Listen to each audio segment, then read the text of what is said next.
Hello, and welcome to Thinking Boldly, the podcast of the Concilium Institute. I am retired Judge Julie Field, and I am here with my co-founder of the Concilium Institute and the creator of the Concilium process, Heidi Webb.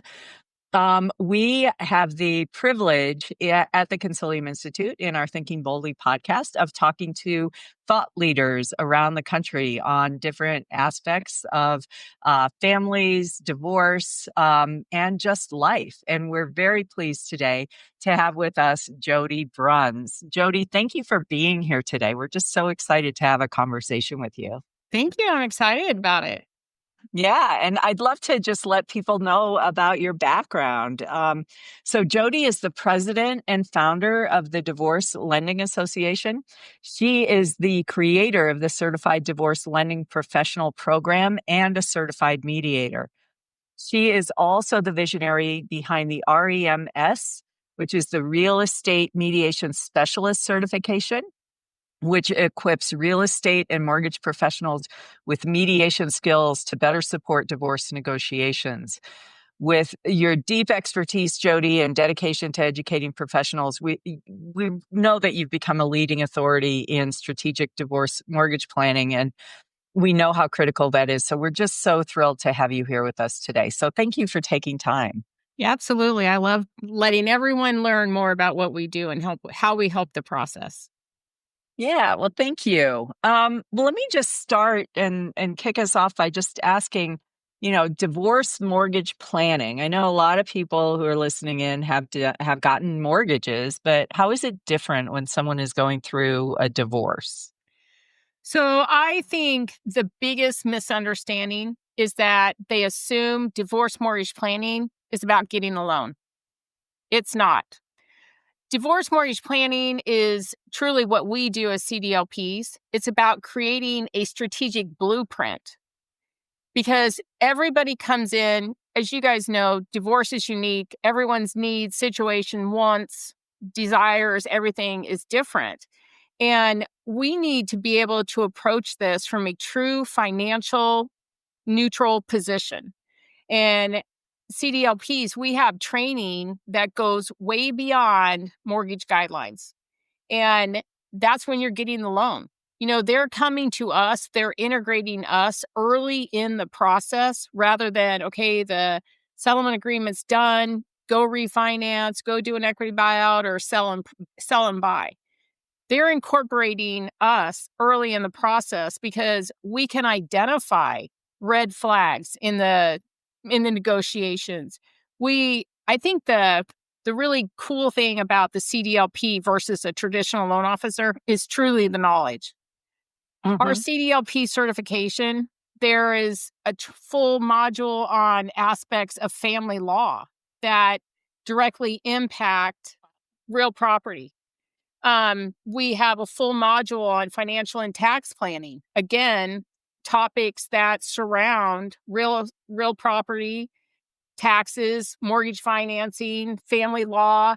And it's really amazing, this intersection. Like if you can picture, a 4-circle Venn diagram, where you have family law, you have financial and tax planning, mortgage planning, and real estate, and the home is in the middle.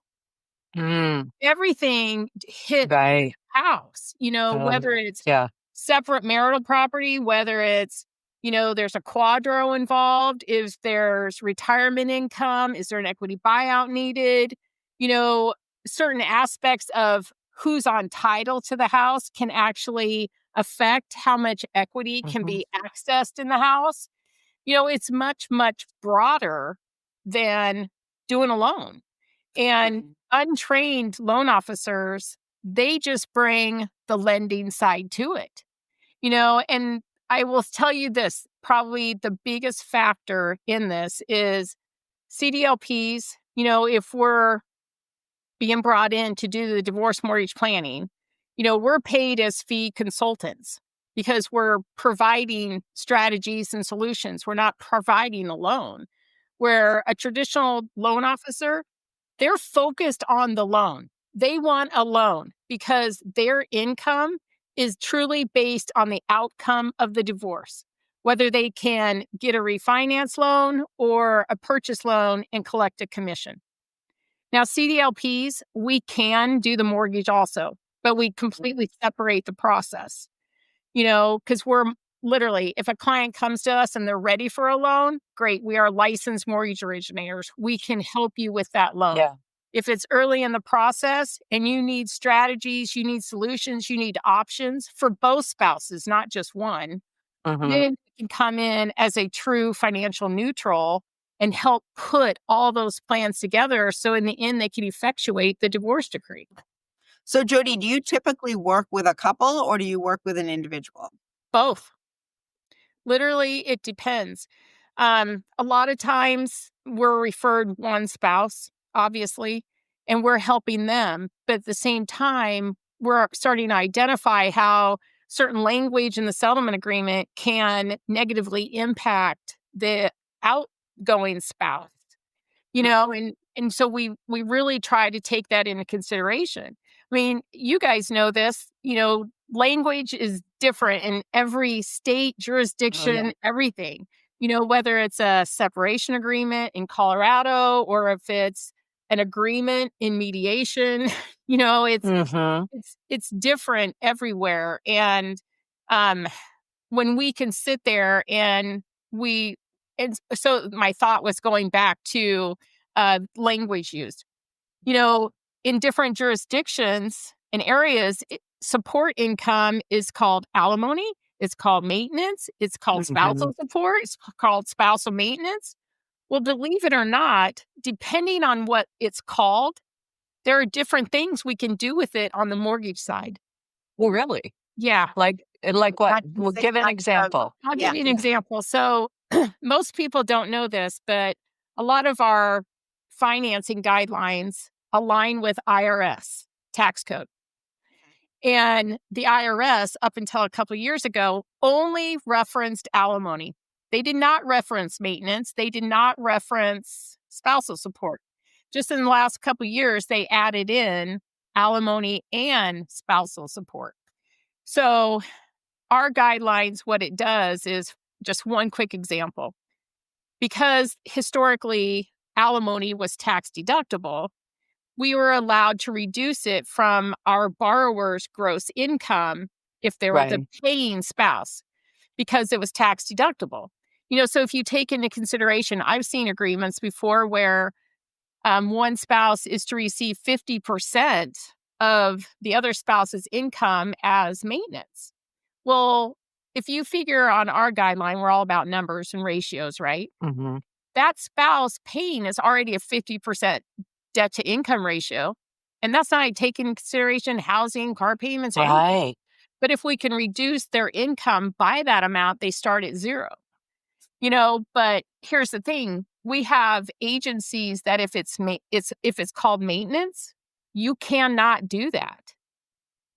And you would think they would all align, but they don't. Yeah, they don't. And that's only one, example of the different things we can do. So again, that goes back to us as CDLPs understanding the financial and tax aspect of certain things in divorce so that we can constructively work with the divorce team to rephrase things in the settlement agreement, separate out, paying off debt from the equity buyout. And it's a lot more than just taking a loan application and saying yes or no. Yeah. So what's involved in becoming a CDLP? I mean, you mentioned some of the things that they're trained in, but who is eligible? How do they become one? Why, you've talked about why they should, but so it's really, who are they? Yeah. So CDLPs are licensed mortgage originators. And a lot of them think, again, it's all about just understanding the mortgage. So when they come into our program, which we have a couple different formats, it's either 100% e-learning or it's a hybrid of e-learning plus live discussion. But they come in and it's about 20 hours of nonstop learning, assessments, final exam. They have continuing education requirements, because I firmly do not believe in a one and done program. Things Mhm. you guys know how much law changes and tax changes. Welcome to my world in the mortgage business, where things can change on a daily basis. So we do have continuing education requirements. Mhm. And I will say this to anyone who is contemplating, entering even the divorce real estate arena or divorce mortgage planning. It is not a shiny new object. And in our industry, they chase ideas and they think, it's really hard right now in the mortgage industry with rates being double what they were, 3 years ago. Yeah. And so they're like, oh, well, I'll go market to family law attorneys because people have to refinance and it doesn't matter what the rate is. That irritates me to no end. And Mhm. when they say it doesn't matter about rate, they have to refinance, they have an order. Well, I'm sorry. These people are smart people getting a divorce. They are rate sensitive. But I will say one thing that we teach our CDLPs on how to work with them is they're not really focused on the rate. They're focused on cash flow. Mhm. Because Yep. a majority of their cash flow is leaving I know. Yeah. sometimes. Mhm. So we have to approach it more from a planning perspective. Of that. And too many, mortgage professionals and real estate agents think it's a quick niche. Mhm. It's not. And they don't understand the negative impact that untrained professionals can have. But when you are trained and you really understand like I said, family law aspect of it, the financial and tax planning aspect of it, and how you literally are sitting at the settlement table many times, you're at mediation many times. You have to be able to think on your feet, be comfortable suggesting. And trust me, some loan officers are like, I'm not going to suggest that a attorney change language in the agreement. It's like, why not? That's our specialty, Right. Yeah. and Yeah. They rely on you for it. I would say one of our best statement that we, provide is when they say, well, why do I need a trained, loan officer? Why do we need to incorporate divorce mortgage planning into the case management? It's simple because what may be available as a legal option is not always available as a mortgage option. Yeah. We have 4 phases of divorce mortgage planning. That it's our concept, that we built out. It's vetting the house, income analysis, qualifying income, debt, division, and then the equity solutions. Because like I mentioned, earlier about title, et cetera, depending on who's on title, how title is vested, can determine what happens to title by default as soon as settlement agreement is entered. And as I mentioned, it can also determine how much equity is available to even do an equity buyout. And that's usually the reason you do an equity buyout is to access equity in the home. But it can Right. actually affect what type of financing is available. Sure. Mhm. Jody, I'm so curious how you came to do what you do in terms of you are first, I assume, but I could be wrong, doing the mortgage piece without this because it didn't Mhm. exist. And then you saw a need and created it. But how did you come to that? Well, unfortunately, through my own journey of divorce, Mhm. Oh um, gosh. yep, I lived in Colorado, had 5 young children.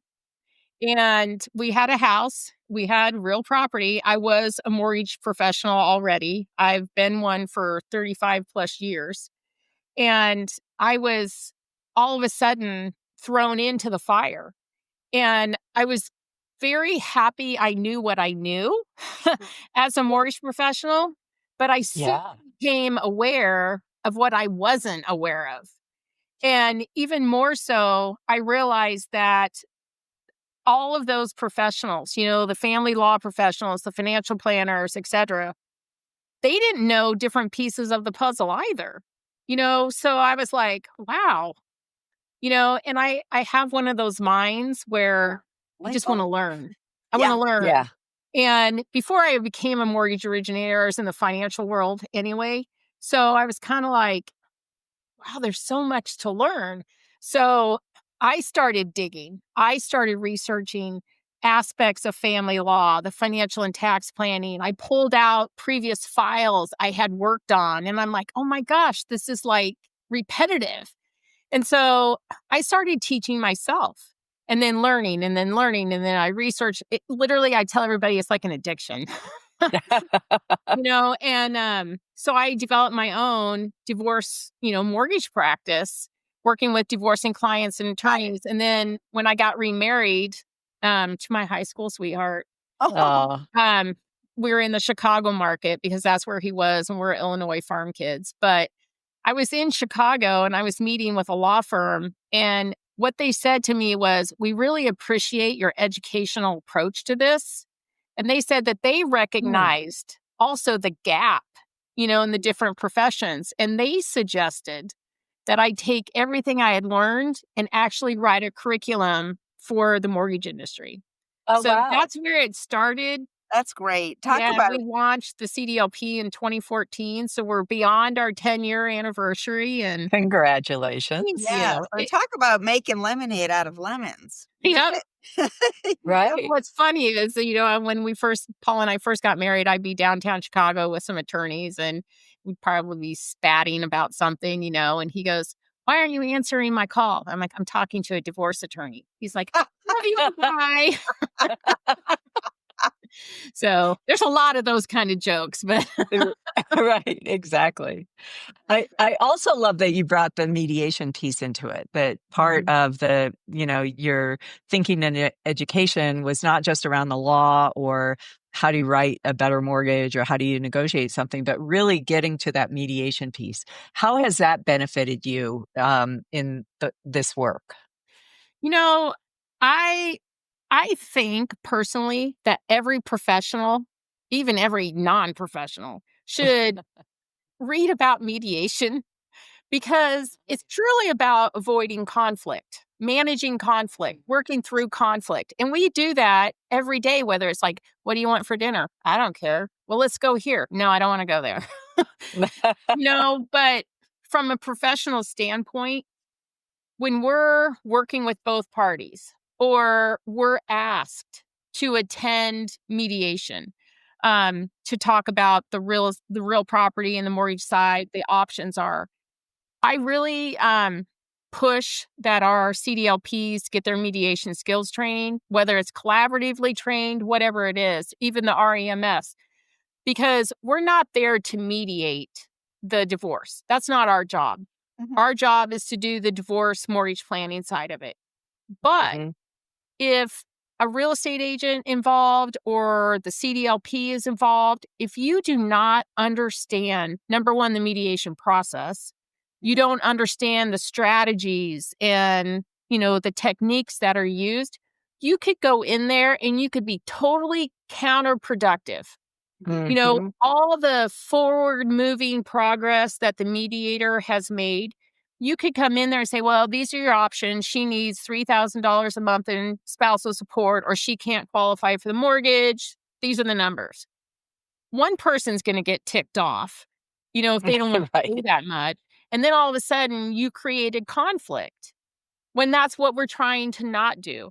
So our approach to everything, whether it's in mediation or we're just asked to attend a settlement conference or even just talk to the clients, Mhm. we have to be able to read the room. Right. We have to be, understand what's going on so that we can present options. We can, bring other strategies and solutions to the forefront that maybe somebody hadn't thought about before, from that neutral perspective. So that's why we created the REMS, the Real Estate Mediation Specialist.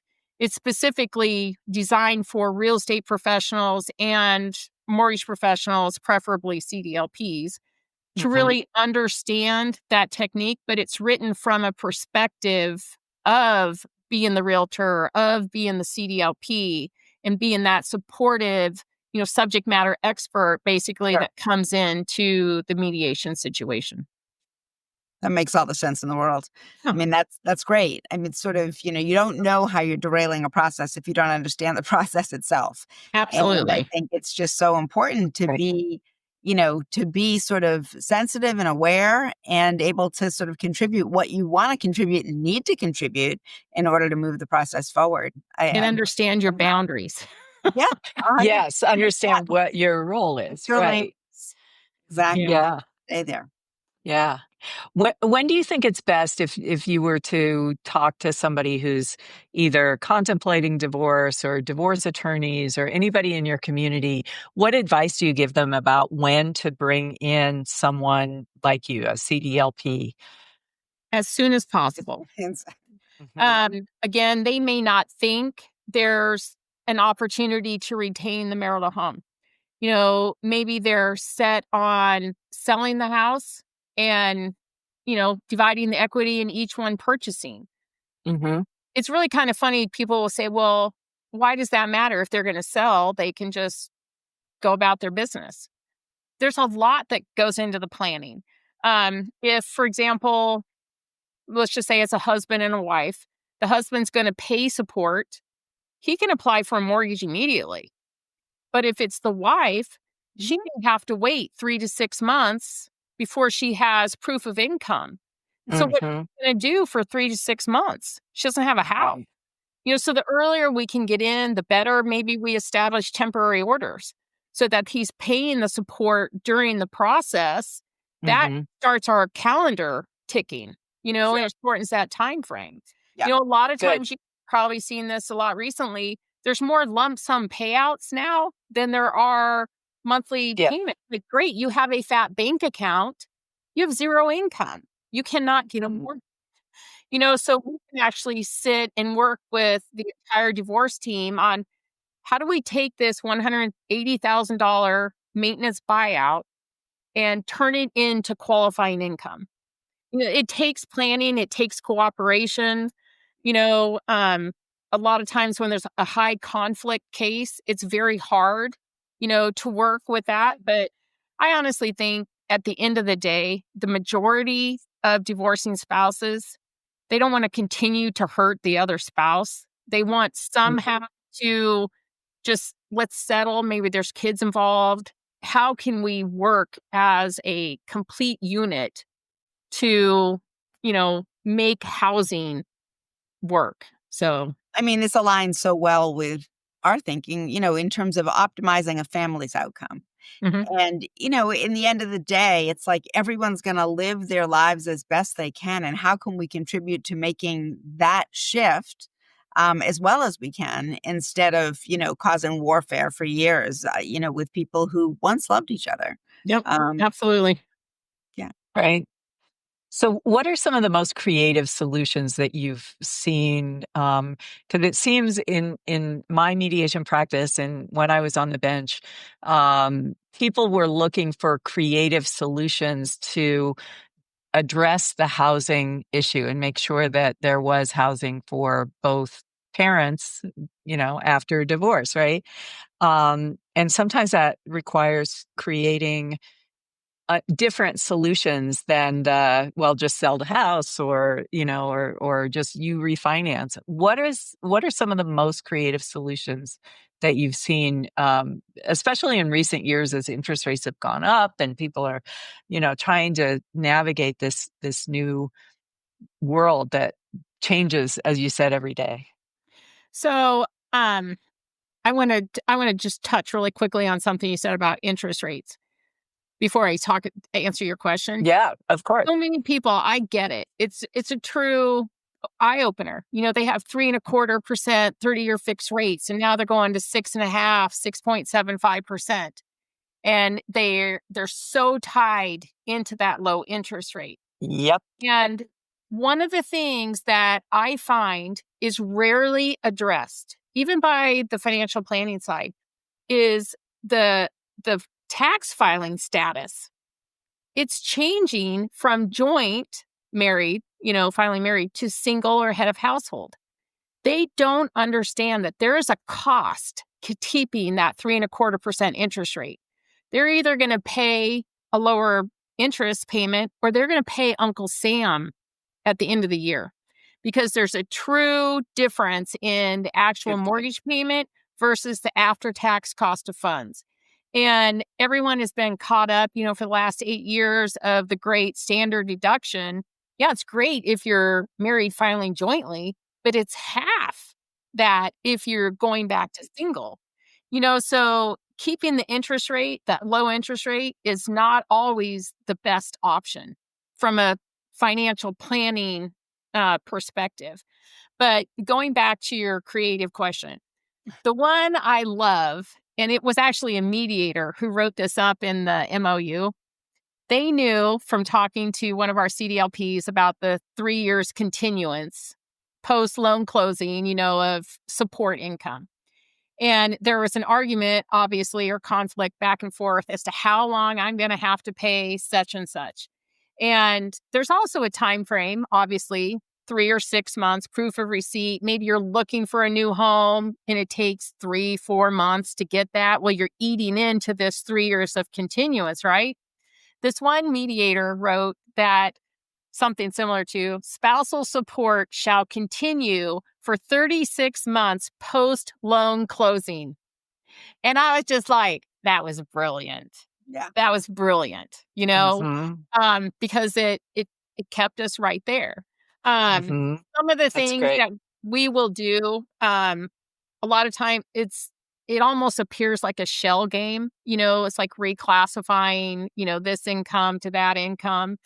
But it's all above board. It's just, do we call it maintenance or do we call it alimony and spousal support? If you're in a jurisdiction where it's maintenance, then we put a clause in there that, for the purposes of IRS tax code, blah, blah, blah, maintenance is considered the same as alimony. But some of the, what we'll do is, if they're doing an equity buyout, maybe it's a $200,000 maintenance buyout.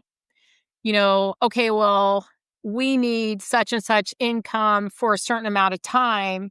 Maybe we calculate what the full amount is, subtract it from the equity buyout, and create, spousal support in that dollar amount for this time. Sure. Right. If their money's coming from a quadro, once you take that money out, it becomes taxable income. Sometimes we have to create distributions from that because it is retirement income, according to the IRS. You can take distributions regardless if you're 30 years old or 60. Right. Retirement income, but we have to be able to address the tax impact of that. There's a lot of different strategies, that we can put into the game. If there's rental properties involved, how are you going to handle that rental income if they don't want to liquidate and one spouse wants to keep it? How can we then transfer that rental income to create qualifying income for the other spouse? So there's tons and tons of strategies. But like I said at the very beginning, every divorce is unique. Every divorce has unique situations, unique income, unique assets. How can we work together to structure it so that both spouses are in a position to move forward once the divorce is final? So, Jody, when someone works with you at the very beginning of the process, and maybe they've retained an attorney, but the attorney's not sort of at the point of incorporating what you've done yet in a mediation or in a settlement conference, or just sort of like very foundational work, do you present the individual you're working with a document that lays out the plan, or is it a conversation? How does that sort of manifest for them? Yeah, so what we do is we will prepare what we call the CDLP Divorce Mortgage Planning Report. And it incorporates all the property details, because believe it or not, you guys, well, I wouldn't surprise you guys, but in different jurisdictions, if you incorporate the full legal description in the settlement agreement, that can actually act as a property transfer. And that actually can create problems on the mortgage, because if they have to be on title jointly for the previous 12 months before the loan closes, Mm. and that divorce settlement agreement effectively transferred ownership, and then if they change it, then we're back to a sole ownership, and again we might not be able to access the equity needed. There's just so much that goes into play. Are sometimes you only have one spouse who's the primary insured. We address that in here, because if insurance is between the person and the insurance company, not the property and the insurance company. And most insurance policies say that the primary insured and other family members who live in the property are covered. If the husband's the primary insured, he vacates, the divorce is final, the house burns down, there's no coverage. Oh, wow. We address the escrow account. If John's the person on the mortgage, but Jane gets the house, once Jane refinances, John gets the $10,000 escrow account. Well, that escrow account is in place to address an existing tax liability on the house. So we cover all that. And then we have the financing options, the after-tax calculation. It's a full-blown report that can be modified, as they progress through negotiation.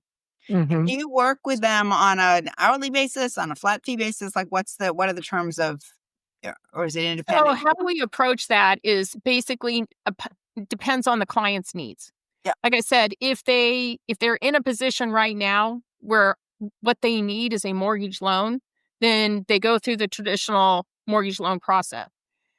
Our CDLPs, again, it varies depending on their location and so forth, but they do charge an hourly rate. But they typically, what we encourage them to do is to do package pricing. Yeah. Because we know if it's going to take us 6 to 8 hours, what's included. And I honestly think that a divorcing client, they're like, my gosh, I'm paying my attorney $400 an hour, and now you want to charge me this an hour. They're like, cha-ching, cha-ching, cha-ching. So we tell them, it's going to take me, for example, 6 hours to do something. My fee for that 6 hours is probably going to be close to $1,800. But there's a lot that's involved in what we do and putting together these revisions and stuff like that. Sure. No. I mean, it's Clearly, yeah. Money up front is often money well spent, but it's well, it's if you think about this, it wasn't until last year where I finally figured out the compliance component of that, because from a licensing standpoint, you couldn't charge a divorcing client for your consultation if you weren't also charging a first-time home buyer for your consultation. Oh, on the mortgage lender side. Yeah. Wow. So it really hampered us. But then, we were spending hours, putting together strategies and solutions, attending mediations, et cetera. And then they say, oh, well, we're not going to do this. Or my friend's cousin's brother's sister, Susie, does mortgages. So thanks for the info.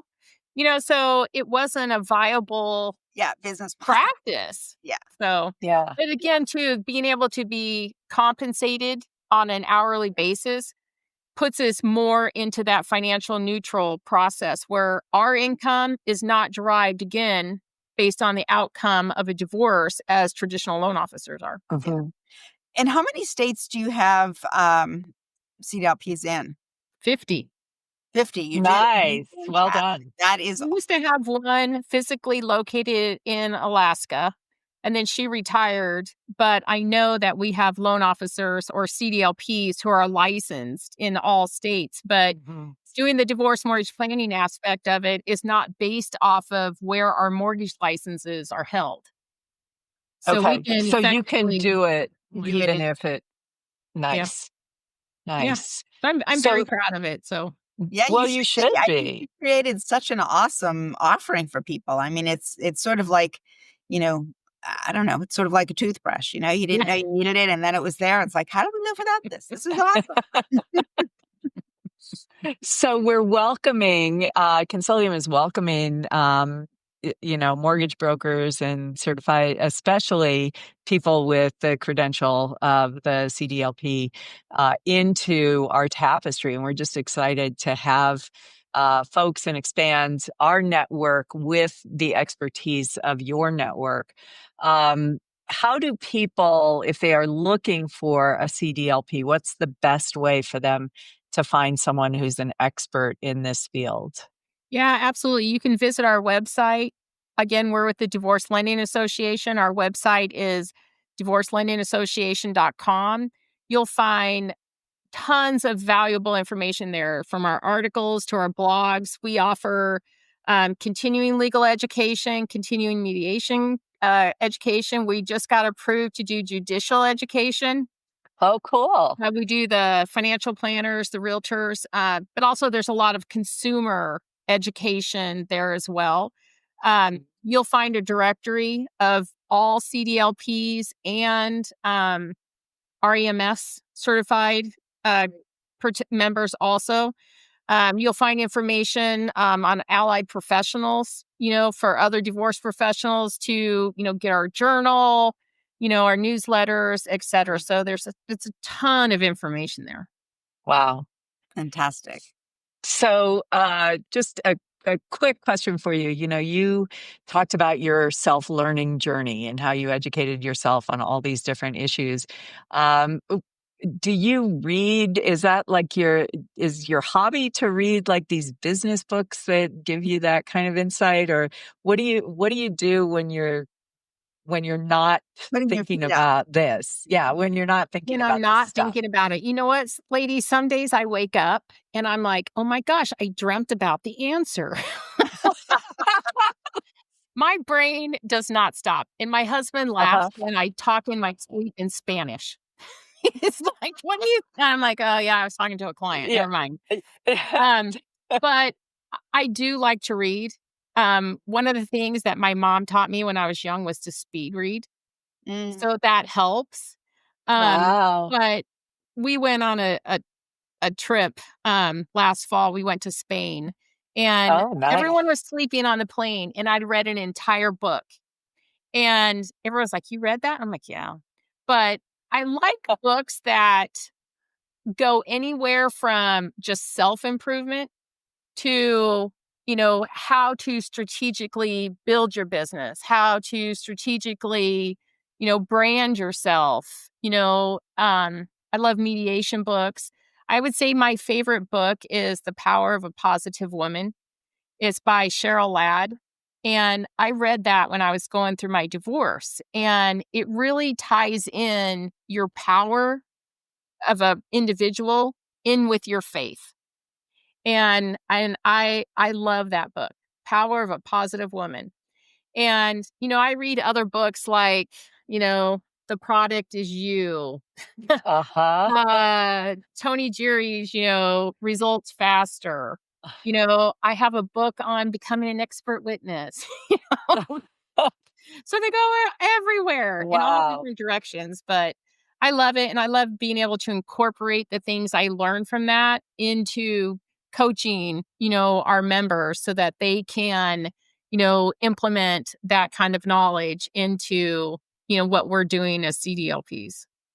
Wow. That's great. We have such an inquisitive mind. I think I just love that. It just sort of breeds growth for yourself and for your community. And, it's Thank you. I fantastic. wish I could quiet it though sometime. Mm. Let's do the I don't know. meditation, not the mediation.